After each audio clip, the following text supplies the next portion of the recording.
안녕하십니까. 이어서 요거 2학년 학생 여러분, 동아시아사 13차 시가 되었습니다. 벌써 13차 시까지 왔는데요.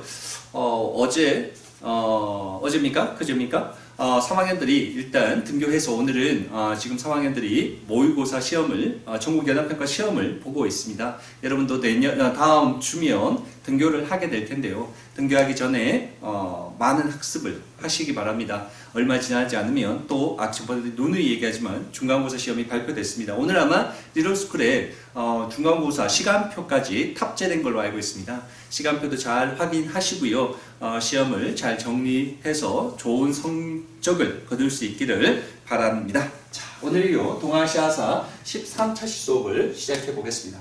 13차시 시험을 수업을 하기 전에요. 저번 시간에 배웠던 내용들을 좀 정리해서 설명을 드리도록 하겠습니다.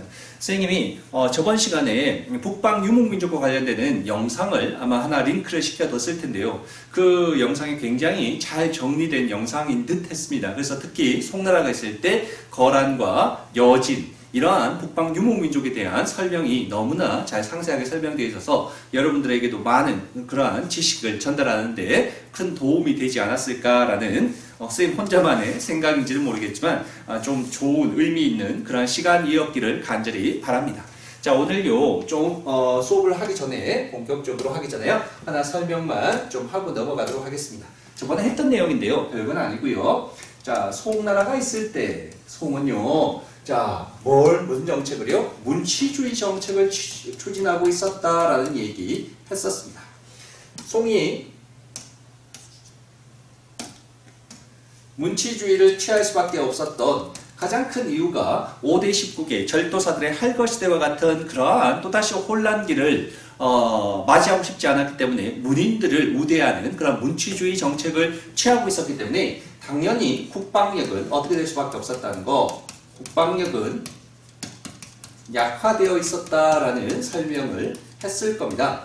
이렇게 국방력이 약화되어진 이 틈을 이용해서 끊임없이 북방에 있는 유목민족들이 송나라를 공격하는 그런 일들이 비일비재하게 벌어지게 되는데요. 10세기 경에는요, 자, 거란 쪽이 요라는 나라를 세워서 공격을 했었잖아요. 자, 그래서 이때 전연의 맹약이라는 그러한 또 맹약을 체결하게 되면서 굉장히 큰 수고를 겪기도 했다라는 그런 설명을 했었고요. 다음에 11세기가 되면 탕구투족의 이원호라는 인물이 세웠던 서하라는 나라가 또 송나라를 괴롭혔고요. 다음 12세기가 되면 더더욱 강력했던 여진족이 세웠던 금나라라는 나라가 세워지면서 이 금나라가 송나라를 압박했던 거죠. 이 금나라는 송나라의 수도였던 어디를요? 카이펑을 점령하게 되면서 이 카이펑을 점령하게 되면서 송을 어디로 내쫓았다고요? 항저우로 내쫓게 되는 그러한 일이 벌어지게 되고요. 이때 당시에 흥종과 휘종이 또 금나라요 인질로 잡혀가는 그런 수모를 겪기도 했던 무슨 변이요? 정강의 변이라는 거 공부했잖아요. 정강의 변을 겪기도 했습니다. 이 정강의 변을 겪고 난 다음에 이 카이펑에서 항저우로 수도를 옮기면서 이때부터의 송을 무슨 송? 남송 시대가 시작되었다라는 설명을 선생님이 저번 시간에 했고요. 근데 자, 13세기가 되면 얘네들보다 훨씬 더 강력했던 몽골족이 등장하게 되고요. 이 몽골족이 원나라를 세우면서 이 굉장히 강력했던 세력으로서 엄청난 세력으로 성장하게 되는데 그 전 세력과는 비교도 되지 않을 만큼의 엄청난 세력으로 성장하게 되어진다라는 얘기를 했었습니다. 자, 이 원나라가 등장하기 이전에 송과 금나라가 손을 잡고 뭐를요? 거란을 먼저 멸망시켰다라는 얘기 했었거든요. 자, 그 다음에 다음에 여진족이 세력을 키워가면서 송을 압박을 해서 이와 같이 정강의 변을 일어나게 되면서 이 송은 아래쪽으로 밀려날 수밖에 없었고 그때부터의 송을 남송이다 이렇게 얘기했죠. 자, 그러니까 화북지역 전체를 누가 차지했다는 얘기입니까? 이 여진족이 차지하게 된 금나라가 차지하고 있었다라는 얘기 아닙니까? 자, 이와 같이 화북지역은 금이 이 강남 지역은 송이 이렇게 위치하고 있는 상황에서 자, 북방의 절대 강자였던 원나라가 13세기에 등장하게 되고요. 이 원나라가 마침내 누구를? 화북 지역의 금나라를 멸망시키고요. 또 뭐까지도요? 송나라까지 멸망시키게 되어지면서 중원 전체를 이제 중국 전체를 모두 다 원나라가 장악하는 중국 최초로 북방 유목민족이 중국 전체를 차지하는 그런 왕조가 바로 이 몽골 원나라였었거든요. 그러니까 이 송은요 정말 많은 수모를 겪었네요. 그렇죠? 거란에게, 서하에게, 여진에게, 몽골에게 심지어는 이 북방 유목민족을 달래기 위해서 세 패까지 바쳤다는 거 기억나시죠? 그쵸? 자, 그만큼 이 송나라가 이런 북방 유목민족에게 이와 같은 수모를 겪었던 가장 큰 이유는 송나라의 문치주의가 원인이었고 문치주의로 인해서 국방력이 약화된 것이 가장 큰 원인이었다라는 설명을 저번 시간에 했습니다. 오늘은요, 이 북방 유목민족 중에서도 가장 강력했던 북방 유목민족, 전 세계의 가장 넓은 대제국을 건국했던 가장 빠른 시간 내에 그리고 중원을 최초로 통일했던 북방 유목민족인 몽골에 대한 설명을 이번 시간에 구체적으로 좀 해보려고 합니다. 자, 나가볼게요. 자, 이 몽골 제국을 건국했던 인물이 바로 그 유명한 초등학생도 다 알고 있는 칭기스칸이라는 인물이죠. 그렇죠? 자, 우리 기억납니까? 자, 요거는 칸인데요. 자, 흉노의 지배자를 뭐라 불렀습니까? 선우라고 불렀죠? 기억납니까? 묵툭선우 기억나잖아요? 다음에 돌궐의 지배자를 뭐라 불렀습니까? 가한, 카간이라고 불렀는데요. 그렇게 불렀던 것처럼 이 몽골 제국의 지배자는 뭐라 부른다고요? 칸이라고 부르는 겁니다. 칸이라고 얘기합니다. 자, 징기스칸의 우리나라로 보자면 징기스 왕이라는 뜻이겠죠. 그렇죠? 이 징기스칸의 원래 이름은요. 테무친이라는 이름을 가지고 있습니다. 테무친이 징기스칸의 원래 이름입니다. 자, 테무친이 흩어져 있던 여러 곳으로 흩어져 있던 몽골족을 하나로 통일했던 그러한 인물이 바로 징기스칸이죠. 여러분들 기억납니까? 거란의 누구 같은 인물입니까? 야유라 고기 같은 인물, 여진의 누구요? 아구타 같은 그런 인물이 바로 몽골에는 누가 있었던 겁니까? 테무친이 이와 같이 몽골 제국을 하나로 통일했고요. 그래서 쿠릴타이, 여기 부족회의를 쿠릴타이라고 얘기하는데요. 이 부족회의에서 칸으로 추대가 되어졌던 겁니다. 자, 군사 조직은요, 우리가 여진족을 보니까요, 여진족의 군사 조직은 맹안과 모국으로 이루어져 있잖아요. 맹안 모국제라는 거 기억납니까? 자, 그런 것처럼 이때는 몽골 제국의 군사 조직은요, 천호제, 백호제 라고 이야기하는데요. 자, 그와 같이 천호와 백호를 단위로 해서 군사 조직을 만들었기 때문에 천호제, 백호제라는 군사 조직을 가지고 있었다. 거기에 장을 천호장, 백호장이라고 불렀다. 뭐 이런 얘기 하고 있는 겁니다. 뭐 이런 정도 좀 기억하시면 되겠습니다. 구분을 좀 해두시면 좋겠죠? 자, 징기스칸한테요. 서하가 있네요. 아직 멸망하지 않았네요. 금나라를 공격했습니다. 공격은 했지만 멸망은 시키지 못했다는 거 좀 기억해야 됩니다. 멸망한 거 아닙니다. 멸망시킨 것은 누구를 멸망시켰냐면요. 중앙아시아에 있는 이 나라를 멸망시켰는데요. 이 나라가 바로 호라즘 왕국입니다. 생소하실 텐데요. 이 호라즘 왕국은요. 이때 당시에 비단기를 장악하고 있는 서아시아의 대표적인 나라인데 오늘날로 보자면 동유럽에 있는 우즈베키스탄 들어봤죠? 우즈베키스탄에 위치하고 있던 그 정도에 위치하고 있던 왕국인데요. 호라즘 왕국인데 근데 이 호라즘 왕국의 세력이 굉장히 강력했고 이 호라즘 왕국이 비단기를 장악하고 있었기 때문에 호라즘 왕국을 멸망시키고 이때 뭐를 장악했다는 얘기일까요? 동서교역로였던 비단기를 장악하게 되는 것이 바로 징기스칸 때에 있었던 이야기이고요. 자, 징기스칸이 죽고 난 다음에 그 뒤를 이어서 등장했던 칸이 우그데이 칸이라고 부르는 인물인데요. 이 징기스칸의 뒤를 이어서 즉위했던 우그데이 칸은요. 징기스칸 때 공격해서 멸망까지는 시키지 못했던 마침내 금나라를 화북을 장악하고 있었던 중원의 화북을 장악하고 있었던 그리고 심지어는 송나라를 정강의 변을 통해서 어디로 항저우로 내쫓았던 그 강력했던 금나라를 마침내 우그데이 칸 때 멸망시키고 맙니다. 그러면서 중원 중에서도 화북 지역을 차지하게 되는 것이 바로 우그데이 칸 때였던 거죠. 그리고 우데이 칸 때는요, 우리나라 고려를 공격했고요. 중국의 베트남의 대월이라는 나라, 대월은요 이때 당시에 왕조가요, 왕의 성씨가 쩐씨였거든요. 그래서 대월을 쩐왕조라고 이야기합니다. 고려와 쩐왕조를 공격시켰는데 멸망 단계까지는 시키지 않았다 이런 얘기고요. 공격했다는 얘기입니다. 자, 다음에 바투라는 인물이죠. 우데이 칸의 조카로 알려진 인물이기도 한데요. 이 바투라는 인물을 보내서 러시아와 어디까지요? 와, 동유럽까지 세력을 넓히는, 그러면서 우리 지금까지 역사상에서 가장 넓은 대제국을 형성했던 나라가 바로 이 원나라 몽골이잖아요. 이때 당시 수도는요 카라코룸이라는 곳이었거든요. 그런데 자, 이 카라코룸이요 후에 수도를 베이징으로 다시 옮기게 되어집니다. 자, 그 뒤를 이어서 등장한 인물이 몽케칸이라는 인물입니다. 자, 몽케칸은 쿠빌라이를 시켜서 남송을 공격하기도 하고요. 홀라구를 시켜서 서아시아에 있는 아바스 왕조를 정복하기도 했을 때가 몽케칸 때 있던 일이네요. 그렇죠? 자, 이 몽케칸에 대한 설명은 그렇게 중요한 건 아닌 것 같고요. 그래서 이 몽케칸 때 근데 남송 원정하는 도중에 이 몽케칸이 빨리 죽어버리거든요. 자, 그 뒤를 이어서 등장한 인물이 중국이 원나라에서 제일 중요한, 가장 또 원나라의 전성기를 이끌었기도 했던 그러한 인물이 바로 누구였냐면요, 요 인물입니다. 이 인물은 시험 문제에 제일 잘 나오는 인물, 쿠빌라이 칸이라는 인물을 좀 기억하셔야 할 것 같습니다. 이 쿠빌라이 칸 때가 원나라의 최전성기였고요. 이 쿠빌라이 칸이 되면, 칸 때가 되면 이 몽골 제국이요, 나라 이름을요 드디어 자, 뭐로? 원이라는 국호를 사용하게 되는 것도 바로 이 쿠빌라이 칸 때 이야기입니다. 1271년인데요. 1271년에 국호를 원으로 바꾸게 되어지고요. 수도는요, 아까 얼마나 했습니까? 카라코룸이라고 얘기했는데, 이 카라코룸에서부터 수도를 옮기게 됩니다. 대도라는 곳으로 수도를 옮기는데, 대도는 오늘날의 어디요? 베이징을 일컫는 얘기입니다.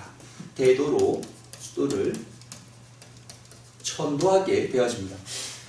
자, 화북의 중심지, 중국의 지금 수도가 베이징이잖아요. 이 베이징으로 수도를 천도하게 되어지면서 한족에 대한 지배를 본격적으로 하게 되는 것이 바로 쿠빌라이 칸 때 있었던 이야기고요. 자, 이 쿠빌라이 칸 때 마침내 우리나라도 항복하게 되죠.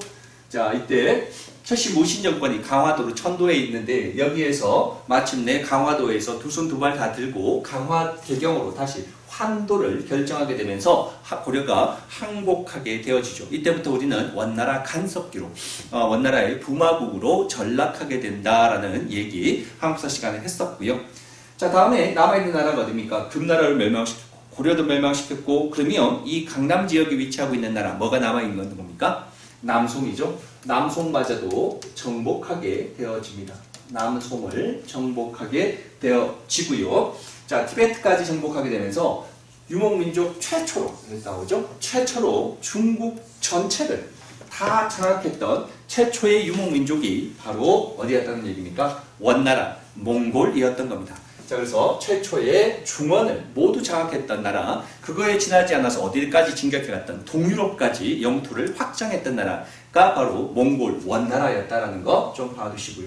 이렇게 넓어진 영토가 있다 보니까 이 당연히 어떻게 하게 되겠습니까? 지역 간의 거래가 활발하게 이루어지겠죠? 그러기 위해서는 이 무역과 거래가 활발하게 전개되기 위해서는 당연히 지폐가, 화폐가 널리 사용되어졌겠죠? 근데 원나라에서는요, 우리가 알고 있는 그런 동전이 아니라 지폐가 사용되어졌어요. 종이로 만든 돈이 원나라에서 사용되어졌는데, 그 지폐를 뭐라고 얘기했냐면 교초라고 이야기해요.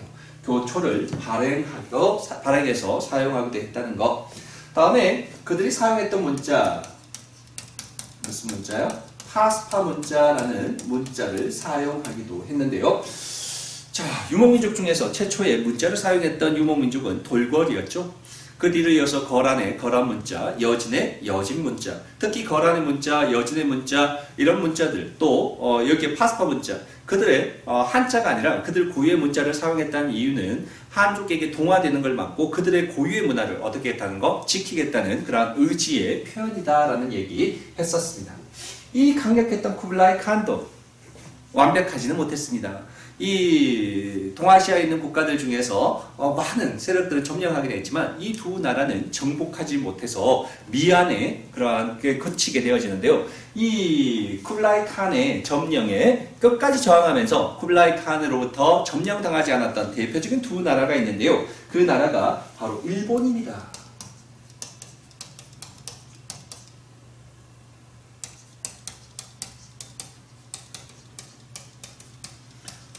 자, 고려를 정복하고 난 다음에 이 원나라는요, 정동행성이라는 기구를 설치해서 일본 원정을 하려고 계획을 했었죠. 그래서 실질적으로 계획에 그치지 않고 실행으로 나아갔었는데요. 그러나 이때 대한해협을 건너서 일본으로 가는 그 과정마다 태풍이 불어서 이 일본 원정이 결국 원활하지 못했던 겁니다. 어렵게 태풍을 뚫고 일본에 도착했을 때 일본은요, 무슨 시대였냐면요. 일본은 이때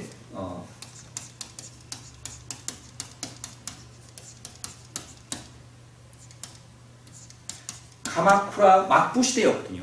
막부라는 것은 우리가 뒤에 배우겠지만 무사 정권, 사무라이 정권을 얘기하는 거잖아요. 그래서 이 가마쿠라 막부의 무사들이요, 이때 어렵게 넘어온 원나라를 승대를 이때 무찌르게 되면서 이때 두 번에 걸쳐 가지고 일본을 점령하려고 했던 이 몽골의 원정은 결국은 실패로 끝나고 맙니다. 그래서 일본에서는요, 이때 당시에 이 태풍을요, 신이 우리를 도와서 이 몽골을 무찔러줬던 그러한 신이 의해서 불게 한 바람이다. 그래서 신풍이라고 얘기하고요. 이때 일본인들은요, 이때부터 무슨 의식이요? 이때 당시에 신이 우리를 보호하고 있다, 우리를 항상 보호해 준다라고 하는 그러한 의식을 가지게 되어지는 거다라는 얘기하는데요. 그 상세한 내용은 뒷부분에 또 한번 해보도록 하겠습니다. 또 하나, 이때 당시에 베트남은 대우어즈라는 나라가 있었고, 왕조는 무슨 왕조라고 얘기했죠? 쩐 왕조다. 쩡치가 왕이 되고 있는 쩐 왕조였다라고 얘기했었습니다. 이때 쿠블라이 칸이 쩐 왕조를 공격했는데요. 이때 당시에 쩐 왕조 또한 끝까지 이 쿠블라이 칸에 맞서서 저항했었는데 그 중심에 있었던 인물이 그 유명한 쩌른따오 같은 인물입니다.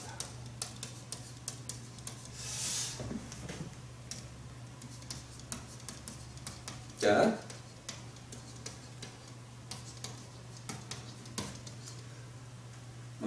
쩌른따오가 이때 베트남으로 쳐들어온 몽골군과 맞서가지고 이때 바이땅강인데요. 바이땅강입니다. 바이땅강을 중심으로 해서 이 전투에서 크게 어떻게 했다고요? 승리를 거두면서 마침내 원나라 군대를 무찔렀다라는 얘기입니다. 그래서 쩌능따오는 지금 베트남에서도 아주 영웅적인 인물로 칭송을 받고 있는 인물이 바로 쩌능따오죠. 자, 그래서 일본과 베트남은 이때 당시에 누가요? 몽골군에 의해서 점령당하지 않았다라는 거. 그래서 결국은 점령에 실패한 나라, 두 나라가 바로 일본과 베트남이었다는 거 좀 기억하시고요. 원나라 때에는 엄청난 대제국을 건국하고 있었기 때문에 많은 또 서역인들이 이때 교역을 위해서 이 중국으로 원나라로 올려들었었는데요. 그때 대표적인 상인 이탈리아의 베네치아 상인의 대표적인 인물이 여러분도 너무나 잘 알고 있는 마르코 폴로입니다.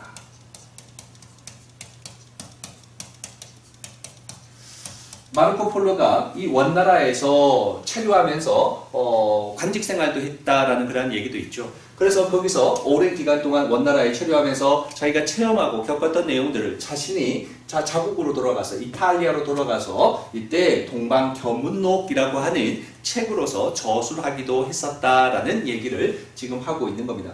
그만큼 이 마르코 폴로와 같은 서역인들을 많이 있다는 얘기는 원나라 때 교류가 그만큼 어떻게 됐다는 얘기입니다. 서역과의 활발한 교류가 이루어졌고, 이 서역인들을 원나라에서는 뭐라고 얘기했냐면요, 생목인이라고 부르기도 했었습니다. 눈의 색깔이 다르잖아요. 우리는 까만색이지만 거기가 갈색이나 뭐 파란색이나 뭐 그러잖아요. 피부 색깔도 다르지만, 그래서 우리가 다른 눈을 색깔을 가지고 있다고 해서 생목인이라고 얘기했고, 이 원나라에서는 이 생목인을 또 우대하는 그러한 정책을 취하기도 했었습니다. 자, 다음은요. 자, 원나라의 통치인데요. 원나라는 정복한 지역에다가 이때 행성이라는 기구를 설치해서 점령 지역을 간접 통치했었고요. 여기에 횡성에는 또 관리를 파견해서 다스리게 했는데요. 이때 원나라에서 파견된 관리를 우리가 이렇게 불렀죠. 다루가치다라고 얘기했었습니다. 그래서 우리나라를 간접 통치하기 위해서 만들었던 원나라가 만들었던 그러한 행정기구가 바로 정동행성이었고요. 여기에 파견됐던 관리를 다루가치다라고 이야기합니다. 이 원나라에서 또 빠질 수 없이 제일 중요한 키워드 중에 하나가 이겁니다. 뭐요? 몽골 제일주의라고 얘기하는데요. 이 얘기는 몽골인들이 모든 정치적인 그러한 경제적인 모든 권한을 독차지했다라는 것을 얘기하는 거죠. 그렇죠? 자, 여기에 보니까요. 원나라의 칸이 여기에 있겠죠. 칸 아래에 모든 주요 관직들과 경제적인 모든 것들은 몽골인들이 1.5%밖에 안 되는 아주 극소수의 몽골인들이 정치적인 경제적인 모든 권한을 독차지했다 이런 얘기고요. 다음에 자, 생목인들 아까 얘기했던 누구요? 마르코폴로 같은 그러한 서역인들, 생목인들이 여기에 하급, 행정 실무를 담당하게 되면서 지배계급의 아래층, 하층 지배계급으로서의 그러한 역할을 했었고요. 이 원나라의 이러한 지배를 받는 그러한 대부분의 민족들은 한족들이요, 또 여진족들이요, 거란족들이요, 이런 민족들이 또 그 지배를 받았는데 이 한인들보다도 더욱더 심한 차별 대우를 받았던 인물들은 바로 남인이라고 얘기해요. 이 심한 차별 대우를 받았던 사람들이 바로 남인인데 이 남인은 어떤 사람들을 한인은 똑같은 한인인데 한인 중에서도 남송에 거주하고 있던 한인들을 얘기해요. 근데 왜 이 남송에 있는 한인들을 이렇게 심한 차별 대우를 했냐면요.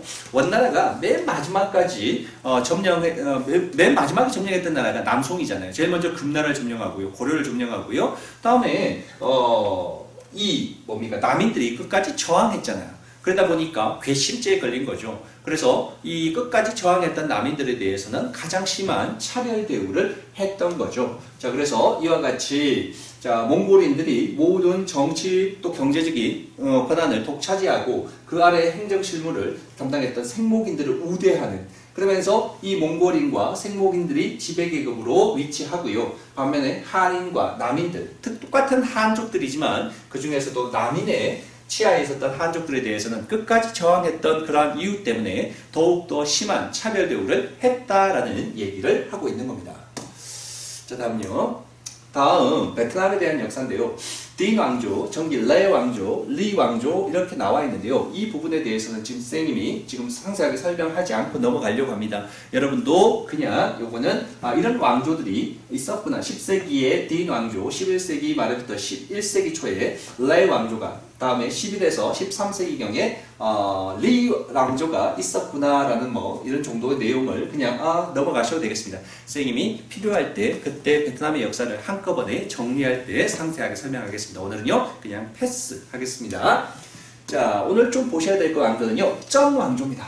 쩐 왕조는 나라 이름을 대월이라고 얘기한다고 그랬죠? 대월, 쩐 왕조. 이 왕조는 좀 기억하셔야 하네요. 대월이라는 나라네요. 여기는 안 써지네요. 대월이라는 나라고요. 13세기에서 14세기 말에 자, 몽골의 침입을 어떻게 했다? 막아냈던 베트남의 왕조, 쩐 왕조를 얘기하는 겁니다. 몽골의 침입이 있을 당시의 왕조를 우리가 쩐 왕조 대월이라고 이야기하는 겁니다. 자, 1차 침입 때는 수도 탕농에 몽골군이 입성했는데 쩌렁따오가 1차 침입 때는 역부족이었다 이렇게 얘기하고요. 그러나 이 몽골족은 우리가 배웠잖아요. 북방의 유목민족들은 그 지역의 기후가 굉장히 어떤 겁니까? 건조하고 날씨도 춥고 그런 지역인데 베트남 같은 경우는 고온 다습한 그런 지역이잖아요. 그래서 식량도 부족하고 또 기후도 습하고 그래서 기후적인 조건 이런 것들 때문에 결국은 철수하고 말았습니다. 그런데 이러한 몽골의 침입을 받았던 그러한 상황에서 그 민족의식을 고취시키기 위해서 항상 그렇잖아요. 외적이 쳐들어오면 항상 우리 민족을 혼연일체가 돼서 이 외적을 이런 국난을 극복해야 돼. 그래서 민족의식을 고취시키기 위해서 역사학자들은 민족의식을 고취시키는 그러한 역사책을 저술한다라는 얘기 했었습니다. 그 대표적인 역사책이 몽고가 쳐들어왔을 때 우리나라 원나라 간섭기 때 일련의 삼국사기, 이순계의 제왕기 같은 민족의식을 고취시키는 그러한 역사책이 편찬되었듯이 이 베트남에도 이 원나라 침입이 있을 당시에 레반 후라는 인물에 의해서 쓰여졌던 역사책이 민족의식을 고취시키는 그러한 역할을 했던 역사책이 있습니다. 이거 좀 하나 이거는 그냥 빨간색으로 쓰기는 좀 그러니까요. 자, 파란색으로 고쳤을게요. 이 역사책의 이름이 대월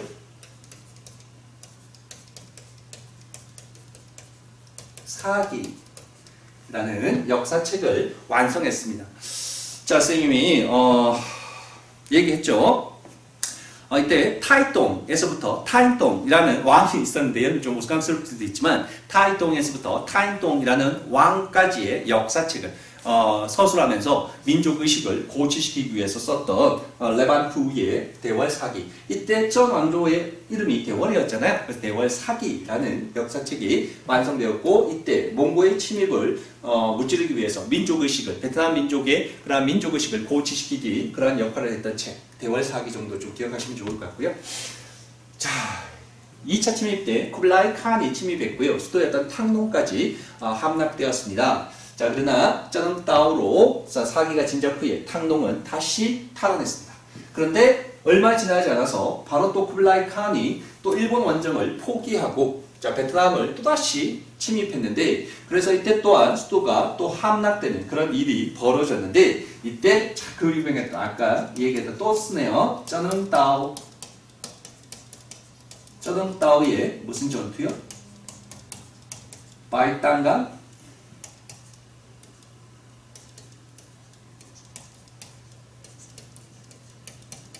전투에서 크게 이 쩌능따오가 큰 승리를 대승을 거두게 되면서 마침내 이 몽고군도 베트남을 점령하지 못하고 대월을 점령하지 못하고 결국은 철수할 수밖에 없었다라고 이야기했고요. 이러한 상황에서 이 베트남은 민족의식을 더욱더 고치되어질 수밖에 없었겠잖아요. 그렇죠? 자, 여기 보면 대월사기 또 쩌능따오의 격정사 같은 그러한 역사책으로 민족의식을 고치시키고 이러한 와중에서 민족문학 또한 더욱더 발달하게 되는데요. 이들은 원래 베트남인들은요. 아까 동아시아 문화권이다라고 얘기했죠. 한자를 사용했는데 그들 고유의 문자가 없었는데 이때 한자를 조금 변형한 그들 고유의 문자가 또한 만들어지게 되는데 그 문자가 요놈 아니고요.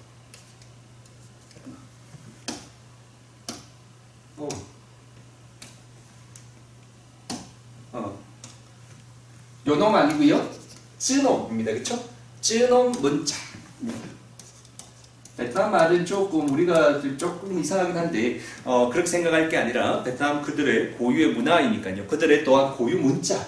자, 이렇게 한자를 좀 변형시킨 그러한 문자인데요. 쯔놈 문자라고 하는 그들의 고유의 문자가 또 사용되어지는 것도 바로 원나라의 침략을 받으면서 민족의식을 보다 더 고취시키는 과정에서 그들 고유의 문자였던 쯔놈 문자가 또 사용되기도 했었다라는 거 좀 봐두실게요.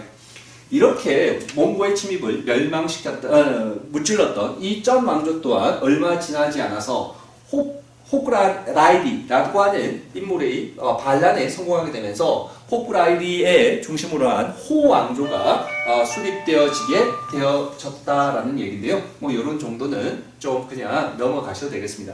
이때 요거는 좀 기억하셔야 됩니다. 원나라의 침입을, 몽골의 침입을 끝까지 막아냈던 베트남의 왕조가 쩐 왕조였고 이 쩐 왕조의 이름이 바로 대월이라는 나라였었고 이 대월의 1차 침입 때는 대월사기라는 레반 후의 민족의식 고치를 위한 그런 역사책이 서술되어졌고요. 다음에 3차 침입 때는 이때 쩌능따오가 바이땅강 전투에서 원나라의 침입을 무찌르는 대승을 거두었다. 그러면서 원나라의 간섭기로 접어들지 않은 원나라의 지배를 받지 않은 그 동아시아의 대표적인 두 나라 일본과 베트남에 대한 얘기입니다.